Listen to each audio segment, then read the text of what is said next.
Добрый вечер. В эфире новости 24, в студии Мадина Албогачиева.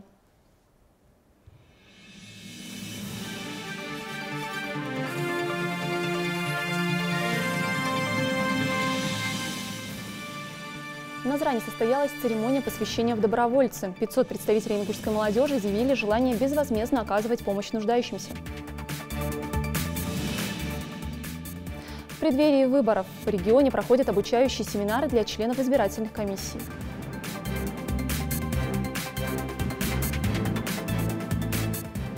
Межклубный турнир по смешанным единоборствам. В эти часы ингушские бойцы демонстрируют всю свою силу в стенах Дворца спорта «Магаз».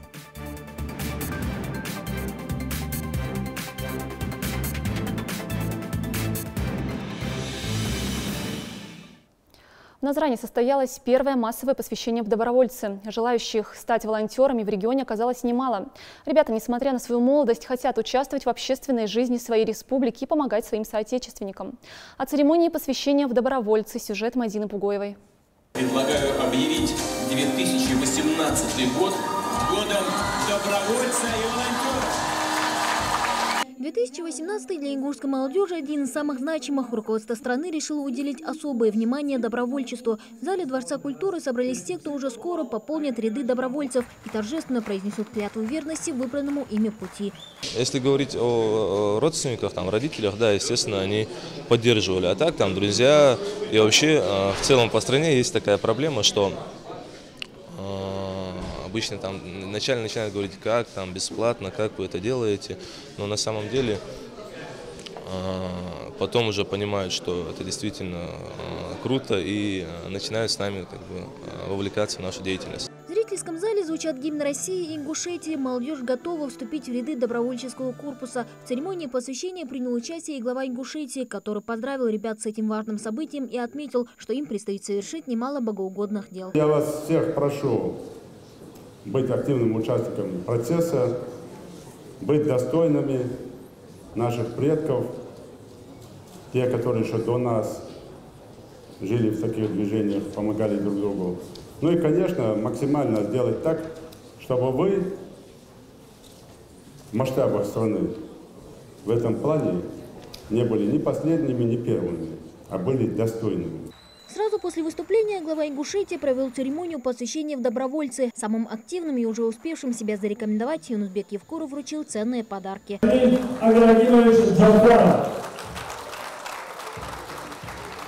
Нам было очень приятно, что сам глава нас посвящает добровольцы. Мы переживали, если честно, были какие-то волнительные моменты. Отныне мы знаем, что мы будем помогать людям, будем еще больше стараться это делать. Нам приятно, что нас теперь много, что мы не одни, и почти весь наш университет еще вступил в ряды добровольцев. С этим знаменательным днем ингушских активистов поздравили и другие почетные гости. Каждый из них пожелал ребятам успехов в этом порой нелегком деле, поблагодарил за стремление к добру и взаимовыручке. Здесь открываю сейчас представительство Московского Кавказского клуба, который тоже по сути является добровольческой организацией. Мы убеждаемся, что те инициативы, которые исходят от вас, от молодых людей, они находят самый широкий отклик не только здесь, в регионе, в Ингушетии, но и по всей России. Объявляя 2018 год годом добровольца, президент нашей страны этим подчеркнул, что вы нужны стране, и ваша деятельность не проходит незамеченной. Добровольцем может быть только человек, искренне любящий свою страну и свою республику. Очень важно показать себя с хорошей стороны, проявить свой, скажем так, патриотический долг перед страной. Вот это направление волонтерства вы несете такое светлое добро. 500 ингушских добровольцев отныне будут принимать активное участие в общественной жизни республики. Не только помогать добрым делом нуждающимся, но и проводить различного рода акции, профилактические мероприятия и пробовать себя в роли волонтеров. Конечно же, такие же ребята будут устраиваться на работу. Мы административным своим ресурсом им будем помогать, продвигать. И всяческую помощь и поддержку будем им обеспечивать. На завершение торжественного мероприятия собравшиеся смогли насладиться специальной концертной программой. Праздничную атмосферу дополнила живая и энергичная музыка в исполнении звезд ингушской эстрады.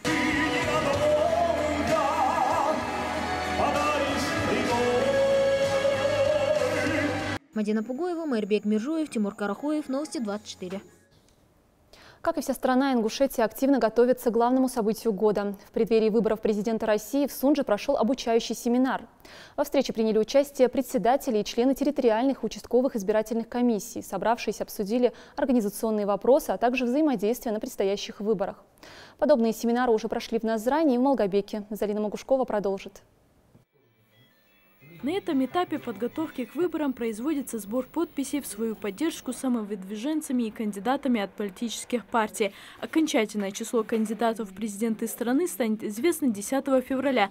Тем временем в республике избирком проводит цикл обучающих семинаров для членов ВИКов и ТИКов. Обсуждают введенные новшества. В первую очередь это отмена открепительных удостоверений. Теперь каждый желающий может проголосовать не по месту прописки, а в любом регионе, где он находится на момент выборов. Для этого необходимо заблаговременно написать заявление с указанием номера участка. В период за 10 дней до выборов уже каждый день, как только они поступают к вам, вы сразу их относите туда, и ТИК вбивает эти данные в свою систему ГАЗ-выборы. И автоматически этот гражданин будет уже вноситься в список избирателей уже там, где он пожелал участвовать в выборах.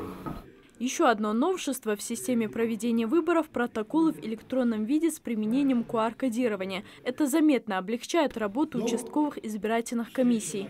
Когда вы понесете этот протокол в территориальную избирательную комиссию после голосования, то не будет необходимости, если вы помните, мы очередями стояли в территориальной комиссии, пока системный администратор вбивал эти данные в ГАЗ-выборы.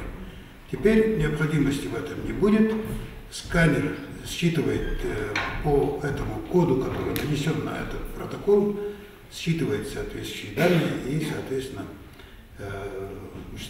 руководители участковой комиссии сразу могут уйти и нет необходимости ждать, пока будут вбивать эти данные.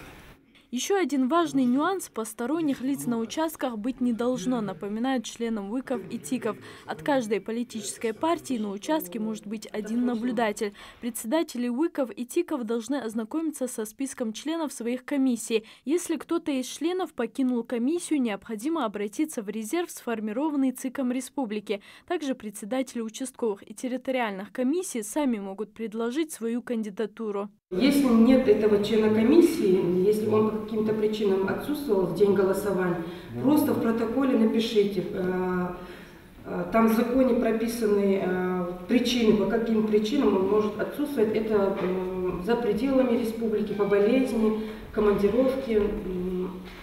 Вот убедительная просьба тоже, чтобы вы не сажали другого человека вместо отсутствующего члена комиссии.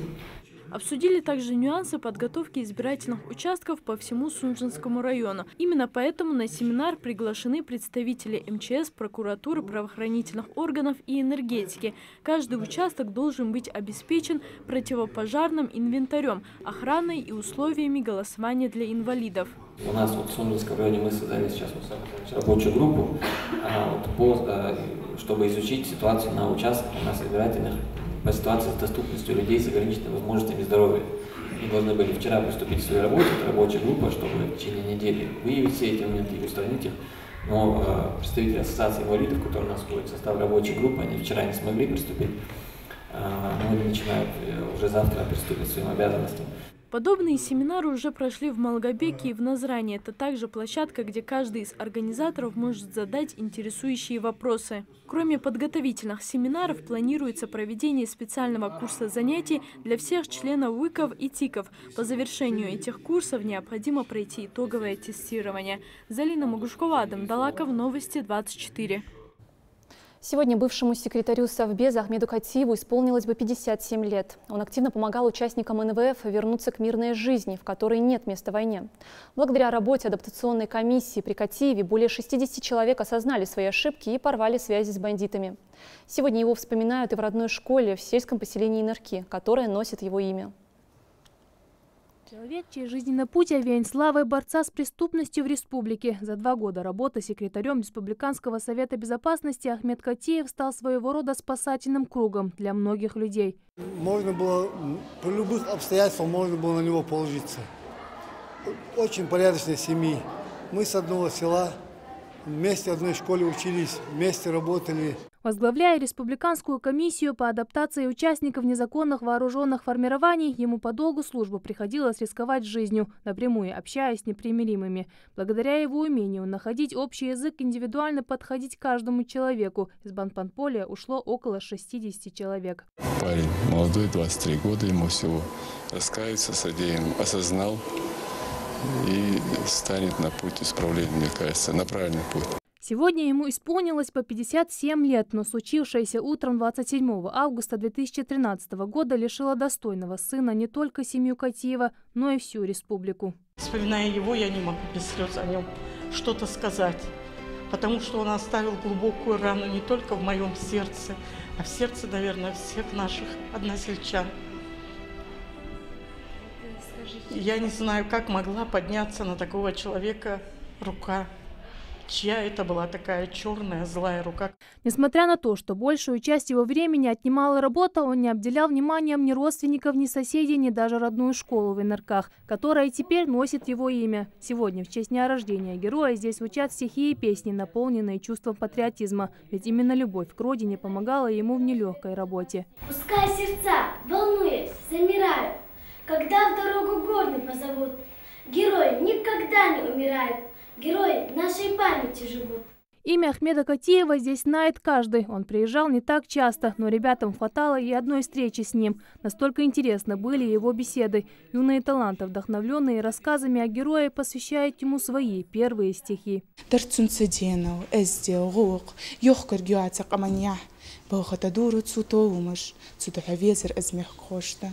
أبصر مهك إيشة مهك سيوقة واحدة دي غوغي مخك شاقة هيجة دينا ودوق أونخي. В честь Ахмеда Катиева в школе установлена памятная доска. Учителя рассказывают, он был очень приветливым, веселым, никогда не отказывал в помощи, а еще умел сплачивать вокруг себя друзей и одноклассников. Он, смело можно сказать, является хорошим примером во всех отношениях для нашего поколения, молодого поколения. В его честь также названа одна из улиц в новом микрорайоне Малгобека. Его имя вписано в историю не только Ингушетии, а всей страны. В сентябре 2013 года указом президента страны секретарю Совета безопасности Ахмеду Катиеву присвоено звание Героя России посмертно. Жирайдат Халухоева, Ахмед Горбаков, Новости 24. Писатель, поэт, драматург, общественный деятель, автор многих произведений. В честь 80-летия Саида Чехкиева прошел литературный вечер памяти, на котором присутствовали все близкие и родные писателя. Для кого-то друг и соратник, для кого-то коллега и писатель, чьи произведения изучал и любил, а кому-то родной человек, с которым связывают самые теплые воспоминания. Память о Саиде Чехкиеве объединила их всех. О разных сторонах талантливой личности, о его роли и значении для литературы Ингушетии говорили представители творческой интеллигенции.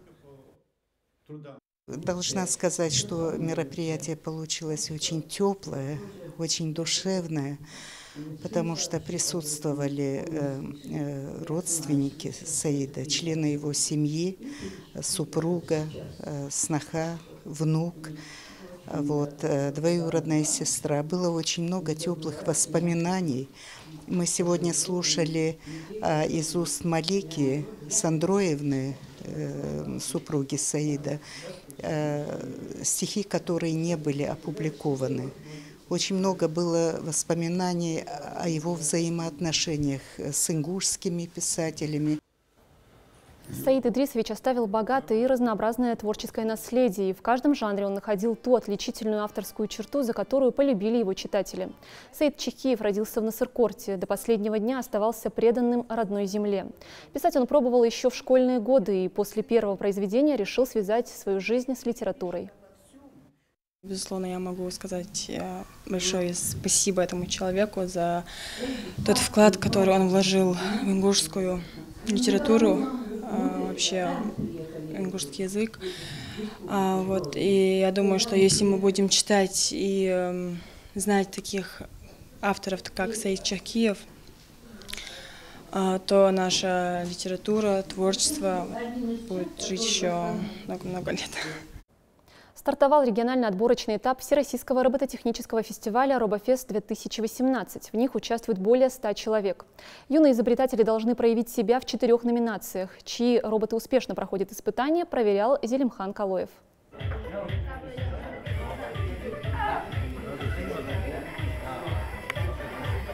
Он сейчас выполняет процесс проезда, потом сейчас на перекрестках он должен будет почитать, какого цвета банки.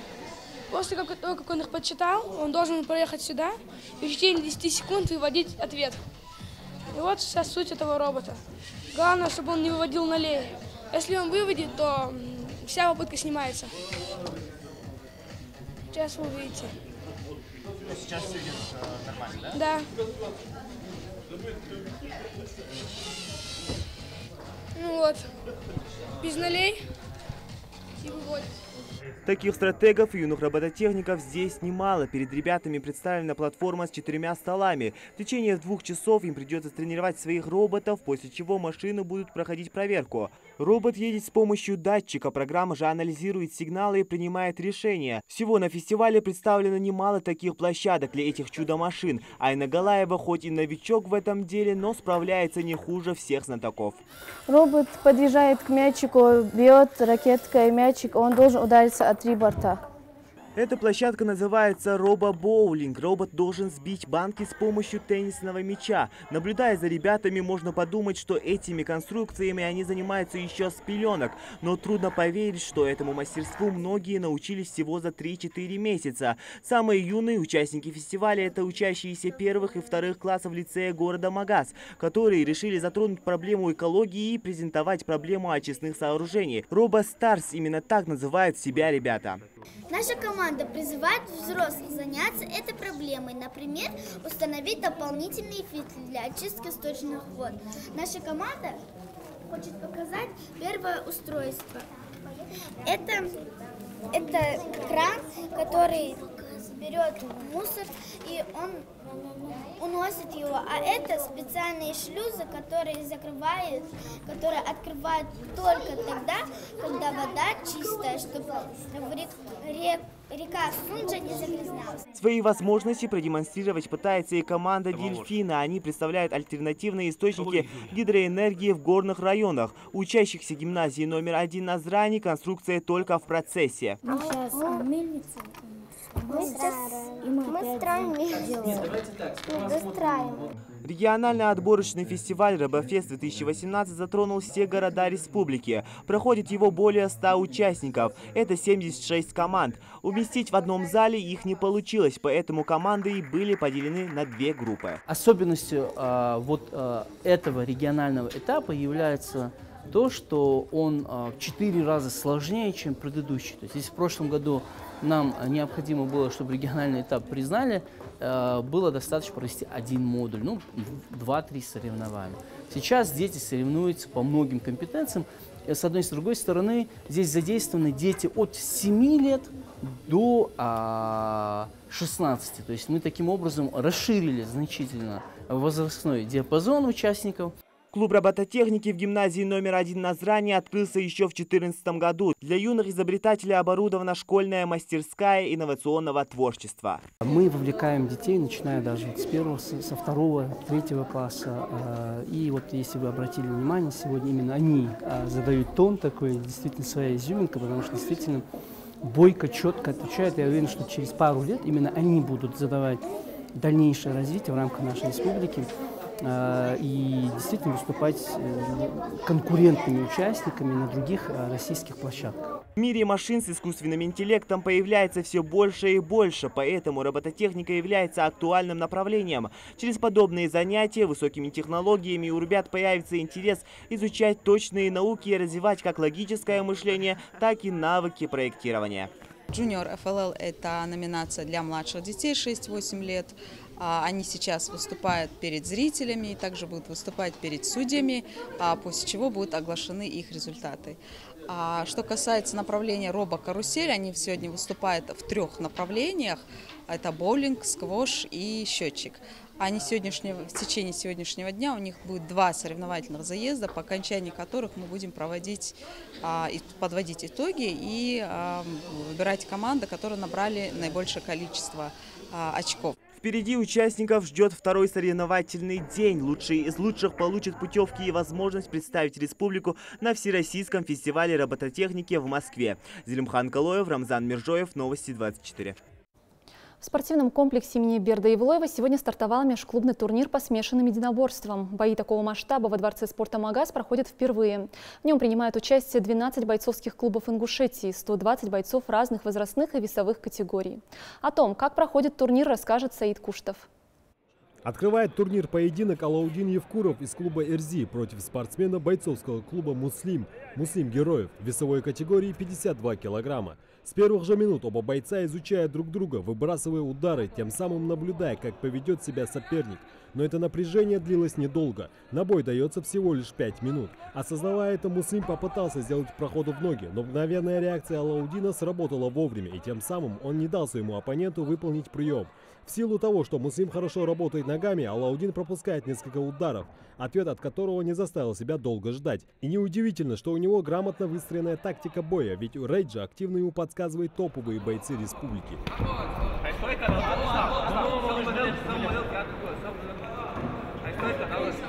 Всячески пытаясь подбодрить парня, у другого угла Рейджа активно дает подсказки Муслиму чемпион М1 Global в полулегком весе Хамзат Далгиев.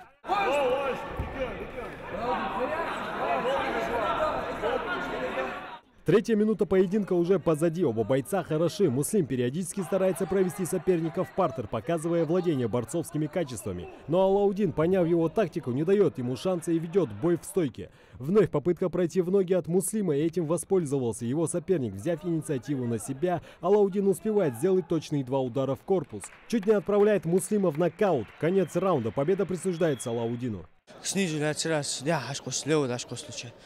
لو تياتح براو تيراس ما كنت أبيج بربع شقص من نص نو بربع حمد تنزراسك زوجت بريت جوور برا سبرني جوور بريت ورس سنداش كبات ويشغل بيت وجمال نش سبرني كوش جو.